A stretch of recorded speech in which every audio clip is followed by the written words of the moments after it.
इस लेक्चर में हम डीसी मशीन स्टार्ट करने जा रहे हैं और डीसी मशीन को स्टार्ट करने से पहले थोड़ा सा हम इसको इंट्रोडक्शन इसका देख लेते हैं कि डीसी मशीन में क्या क्या होता है, क्योंकि किसी भी मशीन को समझने के लिए उसका कंस्ट्रक्शन एक बार दिमाग में रखना बहुत ज़रूरी होता है। इसीलिए मैंने यहाँ पर 2 पोल डीसी मशीन का क्रॉस सेक्शनल डायग्राम बनाया हुआ है। 2 पोल डीसी मशीन बनाई है मैंने, 2 पोल डीसी मशीन,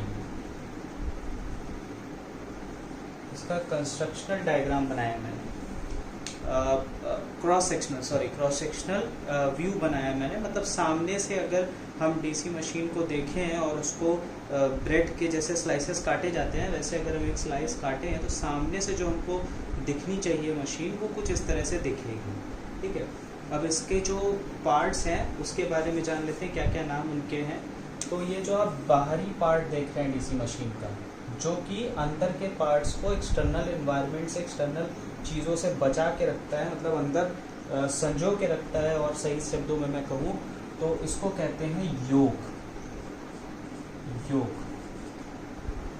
तो ये बाहर का पार्ट है जो बचा के रखता है अंदर के पार्ट्स को, इसको कहते हैं योक। योक स्टील का हो सकता है, कास्ट आयरन का हो सकता है, डिपेंड करता है किस भी मटेरियल का यहाँ बना है। ठीक है, उसके बाद ये जो आप पार्ट देख रहे हैं ये स्टेशनरी पार्ट है। किसी भी मशीन में, इलेक्ट्रिकल मशीन में 2 पार्ट होते हैं। एक पार्ट होता है स्टेशनरी, उसको कहते हैं स्टेटर, और दूसरा पार्ट होता है जो रोटेट करता है, रोटेटरी पार्ट होता है, उसको कहते हैं रोटर। तो ये वाला जो पार्ट आप देख रहे हैं ये पार्ट स्टेशनरी होता है, तो इसको कहते हैं स्टेटर।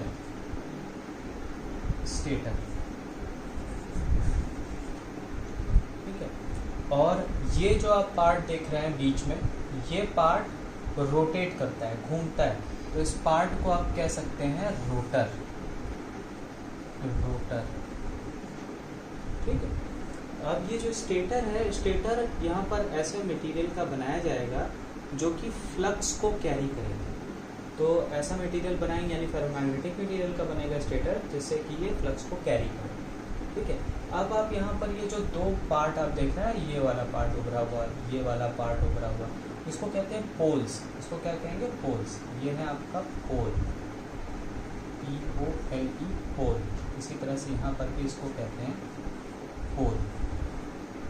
पोल का काम होता है कि ये एज अ मैग्नेटिक फील्ड को बनाने के लिए पोल का काम होता है ना। पोल क्या करेगा? मैग्नेटिक फील्ड को बनाएगा, मैग्नेटिक फ्लक्स को कैरी करेगा। ठीक है, इसी पोल के ऊपर ये जो आप देख रहे हैं ना, ये वायर्स, ये वाइंडिंग है। पोल के ऊपर वाइंडिंग बांधी जाती है। अगर मशीन छोटी है तो यहाँ पर वाइंडिंग की जगह पे परमानेंट मैग्नेट लगाए जाएंगे डीसी मशीन में। लेकिन अगर बड़ी मशीन है तो परमानेंट मैग्नेट की जगह पे इलेक्ट्रोमैग्नेट्स यूज़ करते हैं। तो इलेक्ट्रोमैग्नेट बनाने के लिए हमको कॉपर की या एल्युमिनियम की वायरिंग चाहिए, तो ये कॉपर की वायरिंग यहाँ पर लगी हुई है।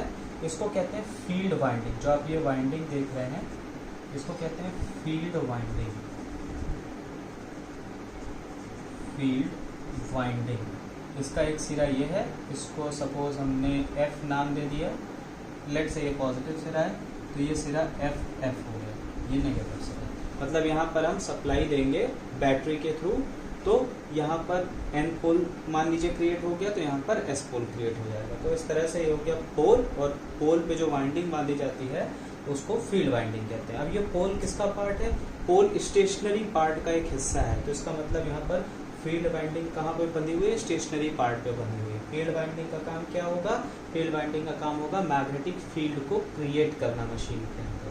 ठीक है, अब चलिए पोल का आप एक ये भाग देख रहे हैं ना, उभरा हुआ बाहर की तरफ निकला हुआ, जो कि मतलब बाहर की तरफ प्रोजेक्टेड है। ये वाला हिस्सा भी इस पोल का देखिए बाहर की तरफ प्रोजेक्टेड है, और ये जूते की शू के शोल की तरह है, इसीलिए इसको पोल शू कहते हैं। पोल शू कहते हैं। ठीक है, इसको क्या कहेंगे? पोल शू। यहाँ पर भी यही चीज़ है, पोल शू। ये बाहर की तरफ प्रोजेक्टेड है। ठीक है, क्यों प्रोजेक्टेड है? ताकि जो यहाँ पर मैग्नेटिक फ्लक्स बने उसका फ्लो रेडियल हो सके। जो मैग्नेटिक फ्लक्स है उसका जो फ्लो है वो रेडियल हो सके, इस तरह से। ठीक है, इस तरह से मैग्नेटिक फ्लक्स का जो फ्लो है वो रेडियल हो। इसलिए इसको थोड़ा बाहर की तरफ प्रोजेक्टेड करके बनाया जाता है, जिस वजह से ये शू की तरह इसका कुछ शेप हो जाता है, जूते के सोल की तरह, इस वजह से इसका नाम क्या पड़ गया, पोल शू। अब आते हैं बीच वाले पार्ट पे, यानी कि स्टेटर, सॉरी बीच वाले पार्ट पे यानी रोटर पे, जो रोटेट करता है। रोटर पे आप ये देख रहे होंगे ना, ये टीथ, आपको टीथ की तरह कुछ देख रहे हैं, ये देख, ये एग्जांपल के लिए मैंने बनाया हुए 6, ये स्लॉट्स हैं, ये रोटर के ऊपर स्लॉट्स हैं, जिसके अंदर रोटर की वाइंडिंग, एक वाइंडिंग यहाँ स्टेटर पे है जिसको फील्ड वाइंडिंग नाम देते हैं, दूसरी वाइंडिंग जो यहाँ पर रोटर के स्लॉट्स में बांधी जाएंगी, इसको कहते हैं यहाँ पर आर्मेचर वाइंडिंग। जो यहाँ स्लॉट्स में वाइंडिंग बांधी जाएंगी, यहाँ पर स्लॉट्स में जो वाइंडिंग होगा, कंडक्टर होगा, वाइंडिंग क्या होती है, कंडक्टर क्या होती है, अभी हम इस चैप्टर में, इस लेक्चर में बेसिकली अभी हम लोग इसको डिस्कस करेंगे। फिलहाल ये जो स्लॉट्स हैं, इनमें जो आप ये वाइंडिंग्स देख रहे हैं, कंडक्टर्स देख रहे हैं, उसको कहते हैं आर्मेचर वाइंडिंग। इन स्लॉट्स में जो वाइंडिंग रखी गई है, इसको कहते हैं armature winding, armature winding. Basically इस मशीन में रोटर को आर्मेचर कहते हैं, आर्मेचर, ठीक। तो रोटर को बेसिकली आर्मेचर के नाम से भी हम यहाँ बुलाएंगे। तो आर्मेचर में जो वाइंडिंग है उसको कह देते हैं आर्मेचर वाइंडिंग। तो इस तरह से इस मशीन में दो तरह की वाइंडिंग हो गई, हाँ, एक वाइंडिंग क्या हो गई, फील्ड वाइंडिंग, दूसरी वाइंडिंग क्या हो गई, आर्मेचर वाइंडिंग। अब मेरी बात ध्यान से सुनिए, आने वाली जो भी मशीन्स हम आगे पढ़ेंगे उनमें दो वाइंडिंग्स का जिक्र हर बार होगा, और दोनों वाइंडिंग का काम मशीन में फिक्स है। फील्ड वाइंडिंग का काम होता है मशीन के अंदर मैग्नेटिक फील्ड क्रिएट करना, और आर्मेचर वाइंडिंग का काम होता है मशीन के अंदर ईएमएफ को डेवलप करना, ईएमएफ को इंड्यूस करना, क्रिएट करना, वोल्टेज को क्रिएट करना, इंड्यूस करना। तो इस तरह से आप समझ लीजिए कि कोई भी मशीन होगी इलेक्ट्रिकल मशीन, वो इन दो फील्ड, दो एनर्जी के कंट्रीब्यूशन से चलेगी, यानी कि मैग्नेटिक और इलेक्ट्रिकल। तो इनको आप कह सकते हैं कि ये इलेक्ट्रिकल और मैग्नेटिक फील्ड के कॉम्बिनेशन से चलती है मशीन, अपना काम जो ये परफॉर्म करती हैं जनरेटर और मोटर, ये इलेक्ट्रिकल और मैग्नेटिक फील्ड के कॉम्बिनेशन से करती हैं। तो हर तरह की जो भी आप मशीन इस चैप्टर में पढ़ेंगे उसमें ये दो वाइंडिंग पक्का रहेगी, एक होगी फील्ड वाइंडिंग, एक होगी आर्मेचर वाइंडिंग। और फील्ड वाइंडिंग का काम होगा मैग्नेटिक फील्ड को बनाना मशीन के अंदर, और आर्मेचर वाइंडिंग का काम होगा ईएमएफ या तो उसमें इंड्यूस होगी या तो उसमें ईएमएफ इंड्यूस कराई जाएगी, दो चीज़ें होंगी। तो आप समझिए, अगर किसी भी मशीन की वर्किंग को, तो आप इस तरह से समझिए कि उसकी फील्ड वाइंडिंग कहाँ है, उसकी आर्मेचर वाइंडिंग कहाँ है, ठीक। तो डीसी मशीन में क्या होता है कि फील्ड वाइंडिंग स्टेटर पे होती है और आर्मेचर वाइंडिंग रोटर पे होती है, ये बहुत इंपॉर्टेंट है यार, ठीक।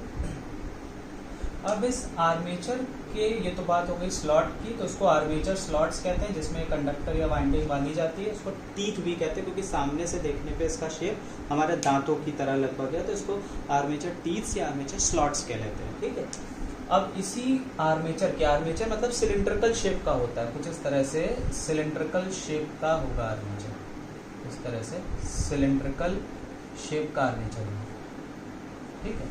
इसी आर्मेचर के पेरीफेरी पे इस तरह से रेक्टेंगुलर सेगमेंट का एक कंपोनेंट लगा होता है, इसको कहते हैं कम्यूटेटर, इसको कहते हैं कम्यूटेटर। कम्यूटेटर, कम्यूटेटर का क्या काम होता है? कम्यूटेटर का काम होता है डीसी मशीन में दो चीज़ें आपको पढ़नी है, डीसी जनरेटर और डीसी मोटर। डीसी जनरेटर के केस में कम्यूटेटर करता है क्या, उसका काम है it converts alternating EMF into unidirectional EMF, और it converts alternating current into unidirectional current. तो आप लोग उसको नोट भी कर सकते हैं कि डीसी जनरेटर में कम्यूटेटर क्या वर्क परफॉर्म करता है। इन DC generator commutator converts alternating EMF developed in armature coil into unidirectional EMF। ये काम कम्यूटेटर का है।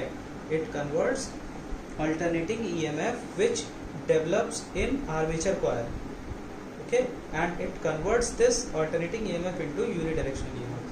This work performed by commutator in case of DC generator. But when it comes to DC motor, in DC motor commutator basically converts unidirectional torque into it converts alternating torque into unidirectional torque. So in case of DC motor, commutator converts alternating torque into unidirectional torque. This is the work of commutator. And you can also say that commutator is a mechanical rectifier.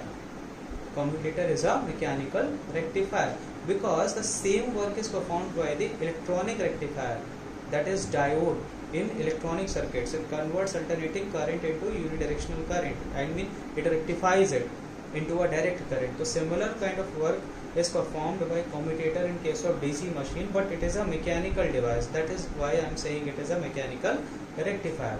तो जो commutator है वो क्या है, mechanical rectifier है. इसका काम मैंने आपको समझा दिया. इसकी वर्किंग को डीप में जाके समझने की आपको कोई ज़रूरत नहीं है. फर्स्ट ईयर पे आपसे कम्यूटेटर की वर्किंग नहीं पूछी जाएगी, बिकॉज ये पूरा एक सेपरेट चैप्टर है. आपके फर्स्ट ईयर में ये नहीं है.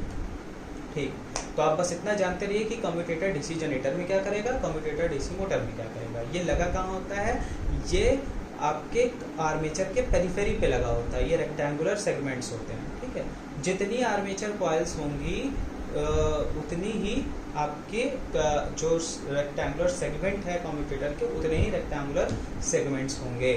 अब आते हैं, ये जो आप पार्ट देख रहे हैं कम्यूटेटर के ऊपर, ये कम्यूटेटर के ऊपर जो ये दोनों हैं पेयर है, एक ये है और एक ये है, इसको कहते हैं ब्रशेस. इसको कहते हैं ब्रशेस. ब्रशेस का क्या काम होता है, ब्रशेस बेसिकली, अब ये वो वाला ब्रश नहीं है जिसका यूज़ हम मॉर्निंग में करते हैं. ये ब्रश कार्बन का बना होता है, हाई ग्रेड कार्बन का बना होता है या ग्रेफाइट का बना होता है.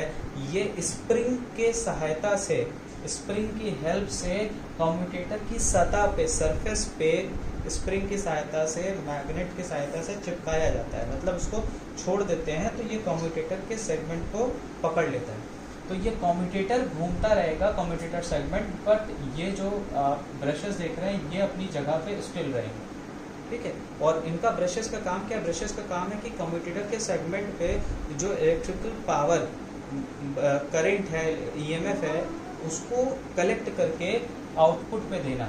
ये ब्रशेस की सहायता से कम्यूटेटर के दो टर्मिनल हो गए, ए और डबल ए. इसको मान लेते हैं प्लस, इसको मान लेते हैं माइनस. यानी कि जो आउटपुट मिलेगा हमको, वो आउटपुट कम्यूटेटर की सहायता से बाहर मिलेगा. और आउटपुट देने का काम कौन करेगा, ब्रश. ब्रश जो है कम्यूटेटर की सेगमेंट पे जो करंट और ईएमएफ बन रही है उसको कलेक्ट करके, बेसिकली इलेक्ट्रिकल पावर को कलेक्ट करके बाहर आपको आउटपुट पे देगा. In case of DC generator. In case of DC motor जो इलेक्ट्रिकल इनपुट हम देंगे, वो इलेक्ट्रिकल इनपुट इन्हीं दो टर्मिनल की सहायता से ब्रशेस पे देंगे, जो कि हमारे आपके कम्यूटेटर पे आएगा. और फिर ये इलेक्ट्रिकल इनपुट मैकेनिकल आउटपुट पे कन्वर्ट हो जाएगा. मोटर के केस में, जनरेटर के केस में क्या होता है, हम मैकेनिकल इनपुट देते हैं और इलेक्ट्रिकल आउटपुट मिलता है. तो ये तो बात हो गई ब्रशेस की.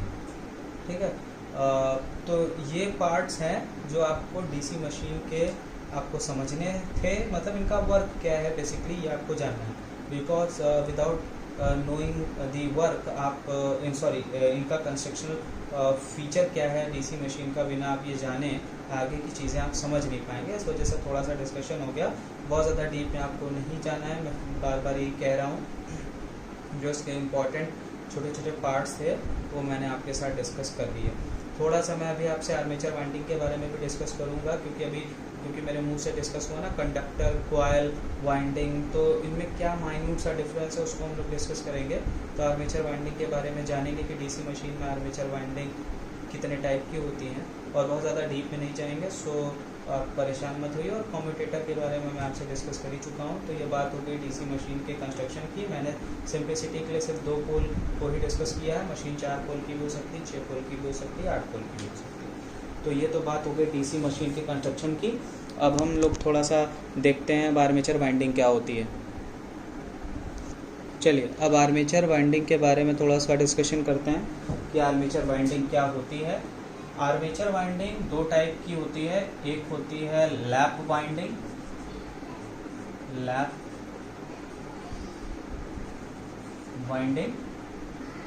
लैप वाइंडिंग में number of parallel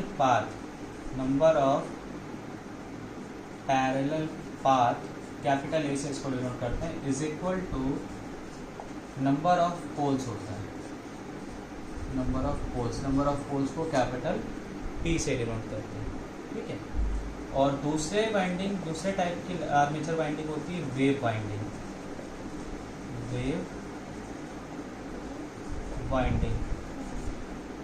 wave winding में क्या है कि number of parallel path capital A is equal to 2 होता है। That means irrespective of number of poles, अगर डीसी मशीन में वेव वाइंडिंग है तो नंबर ऑफ पोल कितने भी हों but number of parallel path is equal to 2 होता है। पैरेलल पाथ को कैपिटल A से डिनोट करेंगे।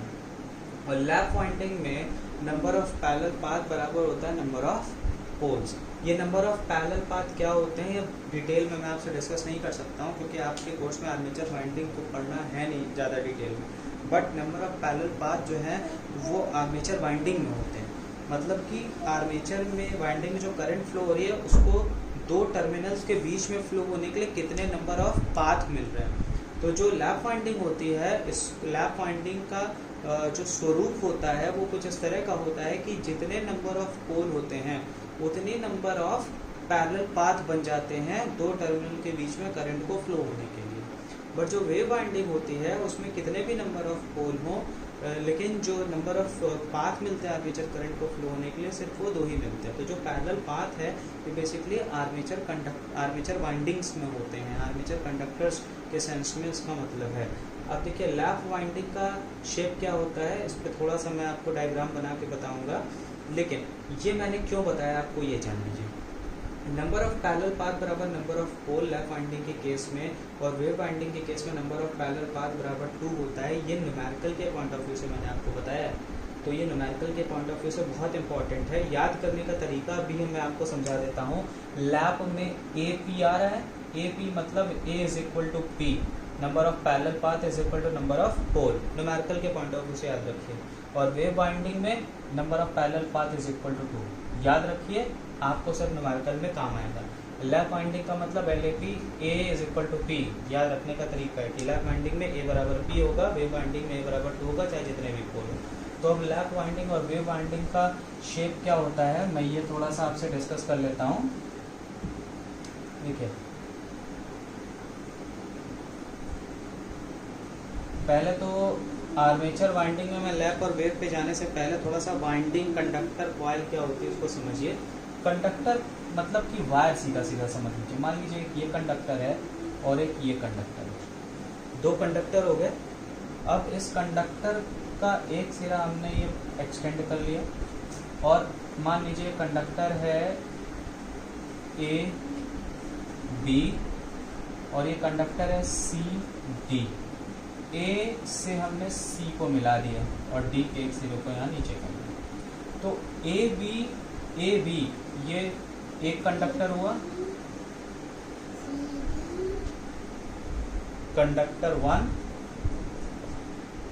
ये हो गया कंडक्टर 2। ठीक, तो दो कंडक्टर हैं, इन दोनों कंडक्टर को हमने ये बाहर से ज्वाइंट कर दिया ऊपर से, ठीक है, और इसके दोनों सिरों को बाहर मिला। तो दोनों कंडक्टर को मिला के एक कॉइल बन गया। ठीक, तो दो कंडक्टर को मिला के हमने क्या बना दी, एक कॉइल। तो 2 कंडक्टर कंसिस्ट ऑफ 1 कॉइल। ये बात आप लोग को समझ में आई कुछ? तो ये कंडक्टर, दो कंडक्टर मिलके आपके लिए एक कॉइल बना है। ठीक है, अब देखिए इसमें और मैं क्या बदलाव करूंगा, इसको एक बार आप लोग बना लीजिए तो थोड़ा मैं इस डायग्राम में चेंजेस करूंगा। आई होप आप लोगों ने बना लिया होगा। ठीक है, अब देखिए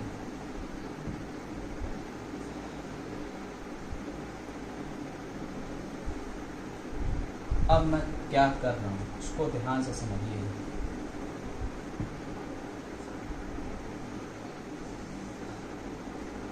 अब ये बताइए कितने टर्न हो गए इसमें, इस कॉइल में 2 टर्न हुए। पहले तो ये था ही आपका BACD। ठीक, ये था ही। पहले हमने क्या किया कि ये सिरे को यहाँ से CD हटा दे, क्योंकि CD अंदर वाला हिस्सा था ना। तो A से B और यहाँ से होते होते यहाँ पहुँचे, एक टर्न। फिर इस तरह से गए 2 टर्न। हमने 2 टर्न लिए, 2 टर्न में टोटल नंबर ऑफ कंडक्टर कितने हो गए, 4। अब यहाँ पर टर्न कितने इस कॉइल में, नंबर ऑफ टर्न इस कॉइल में हो गए 2, तो नंबर ऑफ कंडक्टर कितने हो गए, नंबर ऑफ कंडक्टर हो गए 4। यानी कि जितने नंबर ऑफ टर्न होंगे उसमें 2 का मल्टीप्लाई कर देंगे तो हमें नंबर ऑफ कंडक्टर पता चल जाएंगे। तो ये एक कॉइल हो गई जिसमें नंबर ऑफ टर्न कितने हैं, 2। अब मान लीजिए कि हम इसी तरह की कई कॉइल्स को, इसी तरह के कई कॉइल्स को अब हम सीरीज में जोड़ते जाएं जिसमें कि नंबर ऑफ टर्न आपके 2 हैं,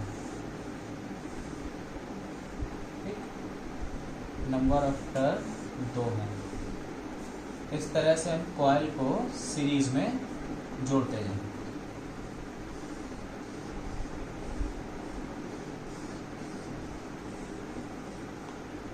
तो ये हो गई वाइंडिंग, यानी कि जब हम नंबर ऑफ कॉइल्स को, कई कॉइल्स को सीरीज में जोड़ देंगे तो जो ये स्ट्रक्चर बन रहा है इसको हम क्या नाम देंगे, वाइंडिंग। अब इस वाइंडिंग में टोटल नंबर ऑफ टर्न कितने हैं भाई, एक कॉइल में 2 टर्न है, यहाँ 2 टर्न है, यहाँ 2 टर्न है, कितने हो गए, 6 टर्न हो गए।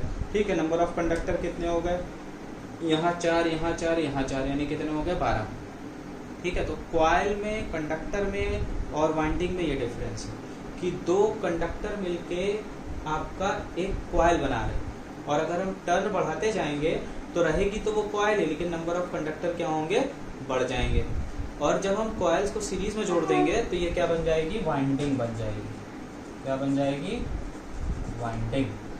तो ये चक्कर है कंडक्टर का, कॉइल का और वाइंडिंग का। तो इस चैप्टर में कई बार वर्ड आएगा कंडक्टर, कई बार वर्ड आएगा कॉइल, तो वाइंडिंग आ जाएगा, कभी कोई वर्ड मैं समझाते समय यूज कर लूँगा। तो इसका क्या मतलब है कि आप कैसे अंतर समझेंगे कि कंडक्टर का क्या मतलब है कॉइल का और वाइंडिंग का, इसलिए मैंने इसको डिस्कशन में इंक्लूड कर लिया। अब देखिए कुछ और मैं आपसे डिस्कस करने जा रहा हूँ इसी से रिलेटेड। अभी मैंने ये डायग्राम बनाया था कि भाई 2 कंडक्टर हैं और इनको जोड़ने के लिए बाहर से हमने एक कनेक्शन ले लिया। ठीक है,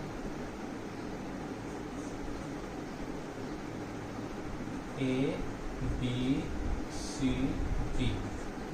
तो ये, इसको मैंने कंडक्टर नाम इसलिए दिया है क्योंकि यही हिस्सा यानी A से लेके B तक का हिस्सा, जो आपने अभी आर्मेचर देखा था उसमें स्लॉट था, स्लॉट के अंदर ये इतना हिस्सा रहेगा। इसी तरह से स्लॉट के अंदर सिर्फ C से D तक इतना हिस्सा रहेगा। ये जो बाहर आप देख रहे हैं ये दोनों स्लॉट के अंदर, ये वाला जो कंडक्टर है एक स्लॉट में सपोज ये कंडक्टर, इनको जोड़ने के लिए स्लॉट के बाहर से वायर लिया गया, और ये क्या है, बाहर लिया गया कनेक्शंस। यानी कि यहाँ पर अगर हमें कनेक्ट करनी है सप्लाई तो वायर्स को बाहर की तरफ ब्रॉट आउट किया गया। तो इतना हिस्सा ही स्लॉट में, इतना ही हिस्सा स्लॉट में, यानी स्लॉट के अंदर वायर का जो हिस्सा होता है उसको कंडक्टर कहते हैं। तो कंडक्टर सिर्फ A B और C D, इसको कंडक्टर इसलिए कहते हैं कि क्योंकि जो स्लॉट के अंदर हिस्सा होता है EMF सिर्फ उसी में इंड्यूस होता है। बाहर वाला यानी कि ये जो आप हिस्सा देख रहे हैं इसमें EMF इंड्यूस नहीं होता, इसमें भी EMF इंड्यूस नहीं हो रहा है। EMF कहाँ इंड्यूस होगा, जो स्लॉट के अंदर है, इसी वजह से इसको नाम दिया गया है कंडक्टर। तो ये भी एक इम्पॉर्टेंट चीज़ है, दिमाग में रखिए। आपसे ये सब चीज़ें पूछी नहीं जाएंगी, लेकिन क्योंकि आप मशीन्स पढ़ रहे हैं तो आपको इन चीज़ों के बारे में थोड़ा नॉलेज होना चाहिए कि कंडक्टर ही नाम इसे क्यों दिया गया, क्यों, क्योंकि स्लॉट के अंदर है। स्लॉट के अंदर का मतलब ये है कि आप अगर कम्यूटेटर के पेरीफेरी को देखें, खुली हुई मशीन आप कहीं पड़ी हुई आप देखेंगे तो पेरीफेरी पे इस तरह से स्लॉट्स होते हैं अलोंग इट्स लेंथ, इसके पेरीफेरी पे इस तरह से स्लॉट्स होते हैं। तो इन्हीं स्लॉट्स में कंडक्टर्स को हाउस किया जाता है, यानी बांधा जाता है। तो हमने वायर लिया, इस स्लॉट में ऐसे वायर को इंसर्ट किया, ये बाहर लिया, फिर ये, ठीक। तो ये जो हिस्सा स्लॉट के अंदर रहा, ये जो हिस्सा स्लॉट के अंदर रहा, इसको कंडक्टर कहते हैं। ये जो बाहर हिस्सा है आप देखिए खुला पड़ा रहेगा कहीं आर्मेचर, तो बाहर आपको गुच्छे की तरह यहाँ पर आपको कॉपर के वायर्स दिखेंगे, उसमें EMF नहीं इंड्यूस होता। EMF से जो स्लॉट के अंदर हिस्सा है कॉपर के वायर का, उसी में इंड्यूस होता है। इसी वजह से इस हिस्से को कहते हैं कंडक्टर। ये एक्टिव लेंथ भी कहलाती है, इसको एक्टिव लेंथ भी कहते हैं। ये लेंथ एक्टिव है, ये लेंथ एक्टिव है, बिकॉज इसमें EMF इंड्यूस हो रहा है, इसीलिए इसको कंडक्टर नाम दिया गया। तो ये बात हो गई वाइंडिंग, कॉइल और कंडक्टर के बारे में। अब देखिए लैप वाइंडिंग क्या होती है। लैप वाइंडिंग जो होती है लैप वाइंडिंग का कुछ इस तरह का शेप होता है।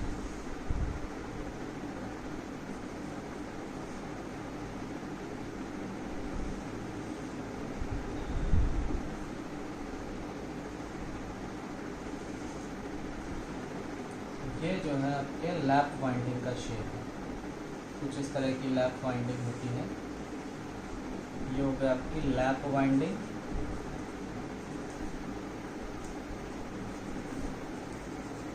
और wave winding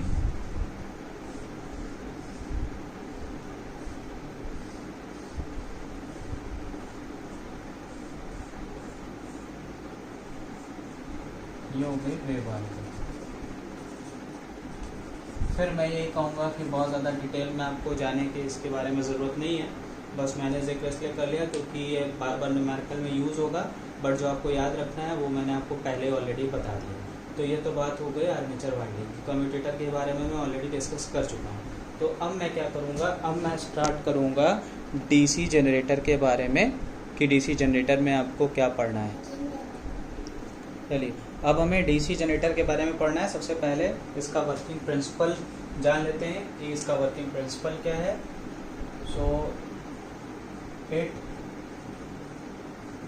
works on dynamically induced EMF, that is whenever a conductor cuts magnetic flux, EMF induced in it according to Faraday's law of electromagnetic induction। ये है वर्किंग प्रिंसिपल डीसी जनरेटर का। Dynamically induced EMF नाम इसलिए दिया गया यहाँ पर क्योंकि रोटर घूमेगा, जब रोटेट करेगा तो उसके स्लॉट्स में जो कंडक्टर्स हैं वो स्टेटर के द्वारा पैदा की गई मैग्नेटिक फील्ड को कट करेंगे। उस क्या करेंगे, मैग्नेटिक फील्ड को कट करेंगे। तो रोटर के रोटेट होने से कंडक्टर के मैग्नेटिक फ्लक्स को कट करने से ईएमएफ इंड्यूस हो रहा है। इस वजह से इसे डायनेमिकली इंड्यूस्ड ईएमएफ कहा गया है, क्योंकि कंडक्टर यहाँ पर क्या है, रोटेट कर रहे हैं, स्टेशनरी नहीं है, जिनसे कि ईएमएफ इंड्यूस हो रहा है, इसलिए ये डायनेमिकली इंड्यूस्ड ईएमएफ है। तो वर्किंग प्रिंसिपल आप समझ रहे होंगे, मैंने अभी एक्सप्लेन भी किया कि रोटर को जब घुमाया जाएगा तो रोटर के अंदर जो आर्मेचर के कंडक्टर्स बंधे हुए हैं, लगे हुए हैं, वो स्टेटर पे जो फील्ड वाइंडिंग बांधी गई है उससे पैदा की गई मैग्नेटिक फील्ड को, मैग्नेटिक फ्लक्स को कट करेंगे। तो अकॉर्डिंग टू फैराडेज लॉ उन कंडक्टर्स में ईएमएफ इंड्यूस होगा।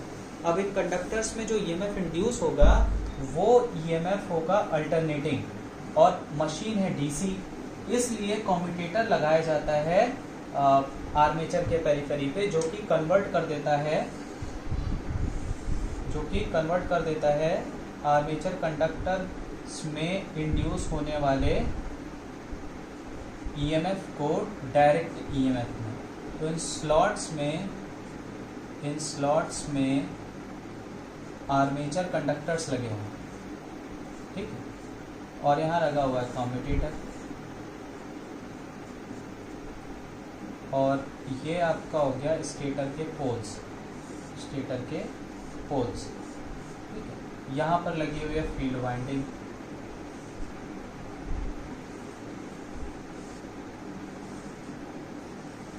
यहाँ पर लगी हुई फील्ड वाइंडिंग। तो डीसी बैटरी के थ्रू सप्लाई दी गई, सप्लाई देंगे तो इसमें करंट फ्लो करेगी, और इसमें करंट फ्लो करेगी तो लेट से यहाँ पर एन पोल बन गया और यहाँ पर एस पोल बन गया।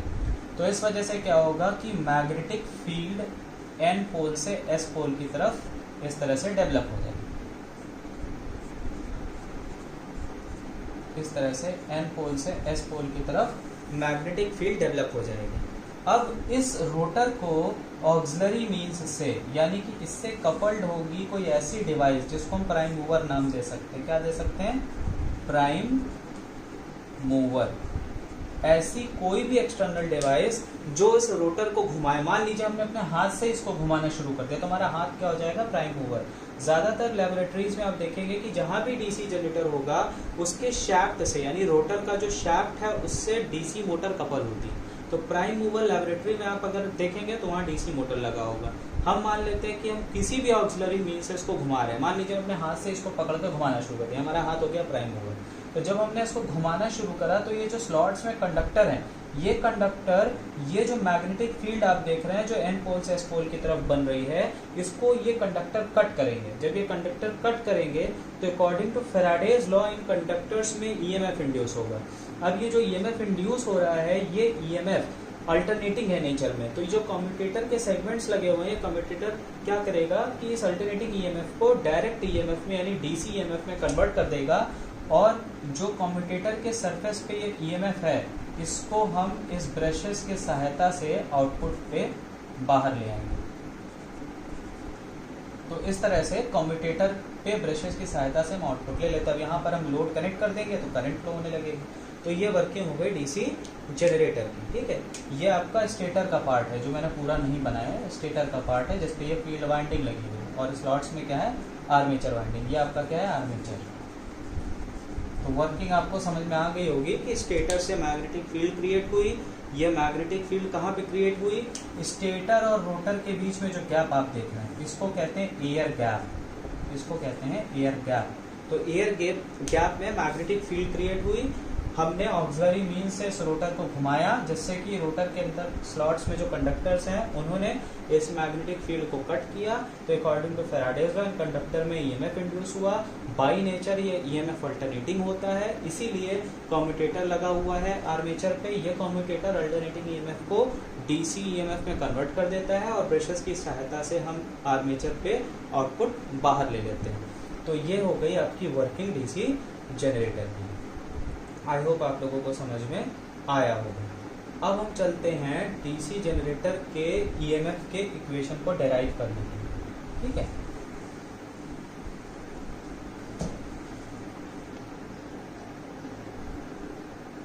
तो नेक्स्ट टॉपिक है ईएमएफ इक्वेशन का डेरिवेशन डीसी जनरेटर में, जो कि इम्पोर्टेंट है। तो कुछ चीज़ें पहले हम एज्यूम कर लेते हैं। मान लेते हैं कि डीसी मशीन में जो नंबर ऑफ पोल्स है उनको हमने कैपिटल पी से डिनोट कर दिया। पर पोल जो फ्लक्स डेवलप होगी उसको फाई से डिनोट कर दिया। ये यूनिट है flux per pole in weber. Capital N यहाँ पर डिनोट किया जा रहा है speed of armature revolution in RPM. RPM यानी revolutions per minute. Speed of armature revolution in RPM that is revolutions per minute. Z ये लिखा हुआ है, कैपिटल जेड एज्यूम किया गया है नंबर ऑफ आर्मेचर कंडक्टर्स के लिए, और कैपिटल ए यहाँ पर लिया गया है number of parallel path in armature winding. तो ये कुछ हमने डिनोट करने के लिए क्वांटिटीज को वैल्यूज एज्यूम कर ली। अब देखिए यहाँ पर अकॉर्डिंग टू फैराडेज लॉ जो ईएमएफ जनरेट होगा, मानते हैं हम कि एक कंडक्टर में जो ईएमएफ जनरेट हो रहा है उसको हमने स्मॉल ई से डिनोट करते हैं। ये बराबर होगा flux cut in one complete revolution upon time taken to complete one revolution. Time taken to complete one revolution. तो अकॉर्डिंग टू फैराडेज लॉ हम यहाँ बात कर रहे हैं। तो फैराडे लॉ के हिसाब से आप बात करें तो क्या होता है? d∅dt, rate of change of flux with respect to time. तो उसी को हमने कुछ इस तरह से लिखा हुआ है कि जो एवरेज ईएमएफ इंड्यूस हो रहा है एक कंडक्टर में, जो ईएमएफ इंड्यूस हो रहा है वो बराबर क्या होगा कि flux cut in one revolution upon time taken to complete one revolution. किसके द्वारा? रोटर के द्वारा। रोटर में कंडक्टर है, ठीक है, और वो घूम रहा है। तो अगर मान लें कि उस रोटर के पेरिफेरी पे सिर्फ एक कंडक्टर है, ठीक है, अगर हम ये मान लें कि रोटर के पेरिफेरी पे सिर्फ एक कंडक्टर है, ये हो गया आपका दो पोल की मशीन हमने मान ली है, ठीक है। अब ये आपका रोटर हो गया यानी कि आर्मेचर। इसके पेरिफेरी पे सिर्फ एक स्लॉट है, ठीक है, ये एक स्लॉट है इसके पेरिफेरी पे जिसमें कि एक कंडक्टर बना हुआ है। ठीक है, ये स्लॉट्स इस तरह से लॉन्गिट्यूडनल होगा उसके पेरिफेरी पे, तो एक कंडक्टर इस पे है। ठीक है, इसका एक सिरा कंडक्टर का ये है, दूसरा सिरा कंडक्टर का ये है। तो ये एक कंडक्टर जो कंप्लीट रेवोल्यूशन करेगा, ठीक है, तो flux cut in one revolution upon time taken to complete one revolution by one conductor, ये हो जाएगी ईएमएफ इंड्यूस इस कंडक्टर में। अब समझिए, यहाँ पर दो पोल है, तो ये एक कंडक्टर कितनी बार फ्लक्स को कट करेगा, हमने यहाँ क्या एज्यूम किया, फ्लक्स पर पोल कितनी है, 5 है। फ्लक्स पर पोल अगर 5 है, इसका मतलब इस पोल पे भी 5 फ्लक्स है, इस पोल पे भी 5 फ्लक्स है। ठीक है, तो एक रेवोल्यूशन में ये कंडक्टर कितनी बार फ्लक्स को कट करेगा, 2 बार कट करेगा। ठीक है, अगर चार पोल होती तो एक कंडक्टर कितनी बार फ्लक्स को कट करता, 4 बार कट करता है। तो अगर हमने यहाँ मान लिया है कि नंबर ऑफ पोल P है, भाई 2 नहीं है, 4 नहीं है, 6 नहीं, हमने मान लिया P है, तो वन रेवोल्यूशन में ये एक कंडक्टर कितनी बार कट करता है, P इंटू 5 टाइम्स। भाई अगर 2 पोल है तो 2 5 टाइम्स कट कर रहा है, 4 पोल है तो 4 5 टाइम्स कट कर रहा है। तो अगर P पोल्स हैं तो कितने टाइम्स कट करेगा वन रेवोल्यूशन में, P इंटू 5 टाइम्स। तो flux cut in one revolution कितना हो गया, P इंटू 5 इन अब मशीन ऑफ P पोल्स। ठीक है, अब time taken to complete one revolution. अब ये जो आर्मेचर है ये रेवोल्यूशन कर रहा है, चक्कर काट रहा है, उसकी स्पीड कितनी है, n रेवोल्यूशंस पर मिनट, यानी कि एक मिनट में n रेवोल्यूशन कंप्लीट कर रहा है आर्मेचर एक मिनट में। तो एक रेवोल्यूशन कंप्लीट करेगा आर्मेचर 1/n मिनट में। ठीक, n रेवोल्यूशन आर्मेचर कंप्लीट कर रहा है 1 मिनट में, तो 1 रेवोल्यूशन आर्मेचर कंप्लीट करेगा 1/n मिनट में।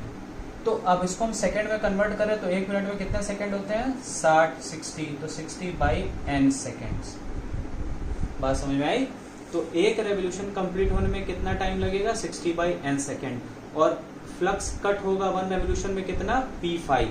ये बातें आई होप आप लोग को क्लियर हो गई होंगी। तो अब यहाँ पर ये जो चीजें लिखी हैं हमने, यहाँ पर ये वैल्यूज को हम पुट कर रहे हैं। P5 क्या है, flux cut in one revolution by one conductor and time taken to complete one revolution by armature है 60/n सेकेंड। तो इन चीजों को मैं यहाँ पर रफ कर रहा हूँ।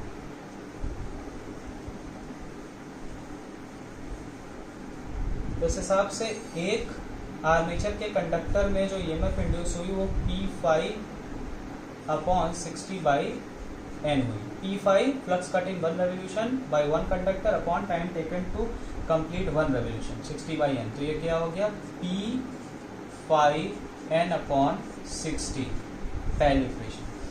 ये क्या हुआ कि एक कंडक्टर में इतनी ईएमएफ इंड्यूस हो रही है। अब हमने टोटल नंबर ऑफ कितने कंडक्टर माने, कैपिटल Z कंडक्टर।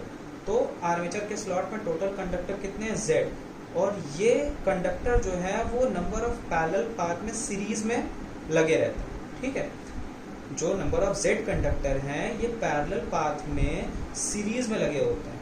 तो नंबर ऑफ कंडक्टर्स पर parallel path will be is equal to Z/A। यानी हर पैरेलल पाथ में आर्मेचर कंडक्टर का जो पैरेलल पाथ है उसके हर पैरेलल पाथ में जो कंडक्टर होंगे वो Z/A होंगे। ठीक है, टोटल कंडक्टर Z है, पर पैरेलल पाथ कंडक्टर कितने होंगे, Z/A। अब जैसा कि मैं बार बार बोल रहा हूँ ना, पैरेलल पाथ, यानी कि जो पैरेलल पाथ होंगे उसके क्रॉस जो वोल्टेज होंगे वो क्या होंगे, सेम, क्योंकि वोल्टेज पैरेलल में सेम होते हैं। तो मान लीजिए पहला पैरेलल पाथ है, दूसरा पैरेलल पाथ है, तीसरा पैरेलल पाथ है, चौथा पैरेलल पाथ है, मतलब अगर लैप वाइंडिंग है तो चारों पैरेलल पाथ के क्रॉस वोल्टेज क्या आएगा, सेम आएगा। वेव वाइंडिंग में 2 पैरेलल पाथ होंगे तो दोनों पैरेलल पाथ के क्रॉस वोल्टेज क्या आएगा, सेम आएगा। तो अगर हम किसी एक पैरेलल पाथ के क्रॉस वोल्टेज निकाल लेते हैं, ईएमएफ निकाल लेते हैं, तो सारे पैरेलल पाथ के क्रॉस क्या होगा, वो सेम आएगा। तो हमने क्या निकाल लिया कि number of conductors parallel path कितने, Z/A। एक कंडक्टर में कितना ईएमएफ है हमने निकाल लिया। अब हमें पता है कि पर पैरेलल पाथ कितने कंडक्टर हैं, तो अगर हम एक पैरेलल पाथ में ईएमएफ इंड्यूस निकाल लें जो कि उसमें लगे हुए कंडक्टर के क्रॉस आ रहा है, जो सारे कंडक्टर सीरीज में लगे हुए हैं, तो हम ओवरऑल ईएमएफ कितना इंड्यूस हो रहा है डीसी मशीन में वो निकाल सकते हैं। तो इसलिए hence average EMF induced in Z by A conductors, capital E is equal to small E, यानी एक कंडक्टर में जो ईएमएफ इंड्यूस हो रहा है इनटू Z by A। तो ये क्या हो गया, P phi N Z upon 60A। ये हो गया एक पैरेलल पाथ में जो ईएमएफ इंड्यूस हुआ है। अब क्योंकि सारे पैरेलल पाथ भाई पैरेलल में है, तो एक पैरेलल पाथ में जो ईएमएफ आएगा वो सारे पैरेलल पाथ के क्रॉस आएगा। तो इन शॉर्ट ये हो गया आपका ईएमएफ इंड्यूस्ड डीसी जनरेटर में। ये आपका एक्सप्रेशन है ईएमएफ इंड्यूस्ड का डीसी जनरेटर में। तो ये इम्पॉर्टेंट है, डेरिवेशन कैसे होगा मैंने ये समझाया, कैसे डिराइव हुआ ये भी मैंने समझाया आप लोगों को। तो इन शॉर्ट जो एवरेज ईएमएफ इंड्यूस हो रहा है डीसी मशीन में उसका एक्सप्रेशन है P phi Zn upon 60A। इसमें P क्या है, number of poles in DC generator, phi क्या है, flux per pole in weber, Z क्या है, number of armature conductor, capital N क्या है, speed of armature revolution in RPM, capital A क्या है, number of parallel path in armature conductor. तो आपको न्यूमेरिकल में ये वैल्यूज दी होंगी, हो सकता है कोई एक वैल्यू ना दी हो, वही आपको निकालना हो। अब मेरी बात ध्यान से सुनिए, किसी भी डीसी जनरेटर के लिए आपने एक डीसी जनरेटर देखा, आपने आपके सामने परचेज किया आपने, तो उस डीसी मशीन में नंबर ऑफ पोल्स फिक्स होंगे, ठीक है, number of conductors in armature winding fix होंगे, A that is number of parallel path ये फिक्स होगा, यानी ये चीज़ें कांस्टेंट होंगी। 60 पहले से एक कांस्टेंट है। तो किसी भी मशीन के लिए हम ये कह सकते हैं कि एक कांस्टेंट यहाँ पर लगा दे और यहाँ पे लिखते हैं फाई इंटू एन, जहाँ पर कांस्टेंट जो k है that is equal to PZ upon 60A। तो किसी भी मशीन के लिए डीसी जनरेटर के लिए हम ये कह सकते हैं कि उसका नंबर ऑफ पोल Z और एक कांस्टेंट है, तो हमने यहाँ एक k लगा दिया। तो बेसिकली जो ईएमएफ इंड्यूस हो रहा है डीसी जनरेटर में वो प्रोपोर्शनेट है फ्लक्स पर पोल और वो प्रोपोर्शनेट है स्पीड ऑफ आर्मेचर रेवोल्यूशन। तो मैं यहाँ बताने की कोशिश ये कर रहा हूँ कि जितनी ज़्यादा तेजी से आर्मेचर रोटेट होगा ईएमएफ उतना ज़्यादा इंड्यूस होगा, या फ्लक्स पर पोल जितना ज़्यादा होगा ईएमएफ उतना ज़्यादा इंड्यूस होगा। तो बेसिकली जो ईएमएफ इंड्यूस हो रहा है आर्मेचर के कंडक्टर्स में डीसी जनरेटर में वो फ्लक्स पर पोल और स्पीड ऑफ आर्मेचर रेवोल्यूशन पे डिपेंड कर रहा है, ठीक है, बिकॉज किसी भी मशीन के लिए बाकी चीज़ें क्या हैं, कॉन्स्टेंट है। तो ये तो हो गया आपका ईएमएफ इक्वेशन जिसका मैंने आपको डेरिवेशन कराया, और मैंने एक ये फॉर्म भी दे दिया क्योंकि न्यूमेरिकल में कभी कभी इसकी ज़रूरत पड़ती है कि ये कांस्टेंट k बना दिया हमने और सिर्फ ये तो आपके वेरिएबल हो गए, इसकी भी ज़रूरत पड़ती है। तो ये तो बात हो गई ईएमएफ इक्वेशन की। और अगले लेक्चर्स में हम लोग इस चैप्टर को थोड़ा आगे पढ़ेंगे जिसमें कि हम डीसी जनरेटर की टाइप्स पढ़ेंगे। तो फिलहाल इस लेक्चर के लिए इतना ही। Thank you.